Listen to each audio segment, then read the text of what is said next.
Magandang gabi po, Luzon, Visayas at Mindanao.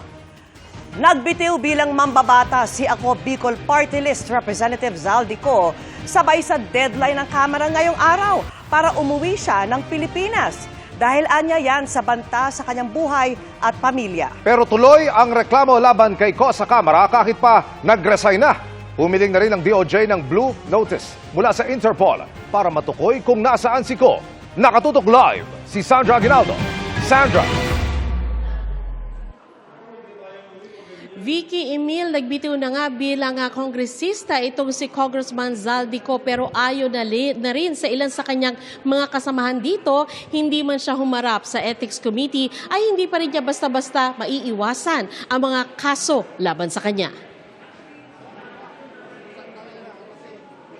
Ngayong araw ang deadline na ibinigay ng Kamara para magbalik bansa si Ako Bicol Party List Representative Zaldico sa gitna ng investigasyon kaugnay sa mga anomalya sa flood control projects.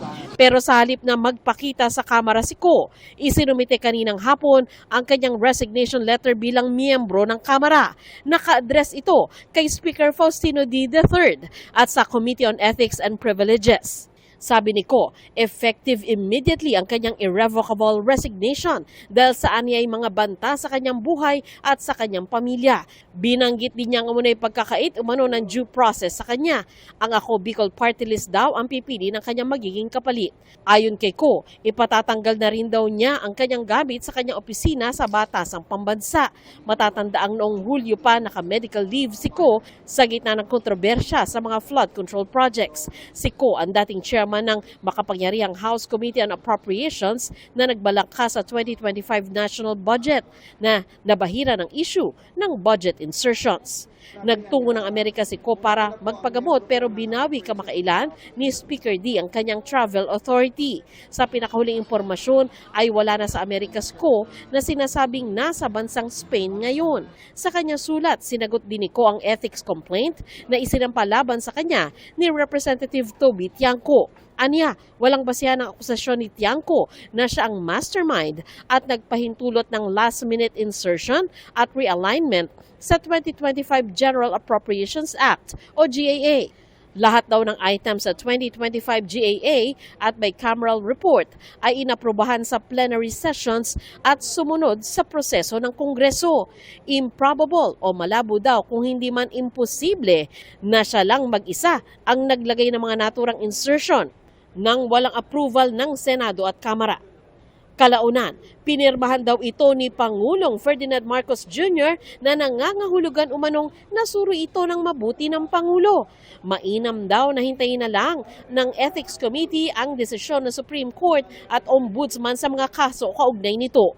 Iginiit ni Ko na bumiyahe siya dahil sa dahilang medikal at wala naman daw requirement na magsabit siya ng medical certificate.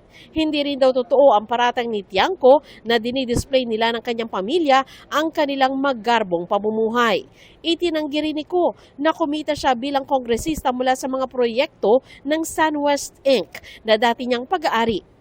Sasagutin daw niya ang mga wala o manong basehang akusasyon sa tamang panahon at forum. Sagot naman ni Tiangco sa pagre-resign ni Ko, hindi pa rin ito makaliligtas sa mga kaso. Pag-iwas yun sa mas marami pang tanong sa Ethics Committee. Kahit naman mag-resign siya, hindi naman siya makakaiwas. Wala pang pahayag sa ngayon si Speaker Faustino D. Bagong mag-resign si Ko, sinabi ng Ethics Committee ngayong araw na magsasagawa sila ng hearing kaugnay sa reklamo ni Ko. Hindi pa malinaw sa ngayon kung ano ang susunod na hakbang ng komite. Kinakailangan niya umuwi at harapin ito. Mahalaga yung kanyang sasabihin para ipaliwanag ano ba talaga ang nangyari at sino ba dapat ang managot at bigyan ng parusa. Ayon na rin kay Justice Secretary Jesus Crispin Remulla, tuloy pa rin ang mga kaso laban kay Ko. Humiling na rin ang DOJ ng Blue Notice mula sa Interpol para kumalat ng karagdagang impormasyon ukol sa aktibidad at lokasyon ni Ko. I don't expect him to come home. I mean, the way that everything is right now, I don't think he will just go home.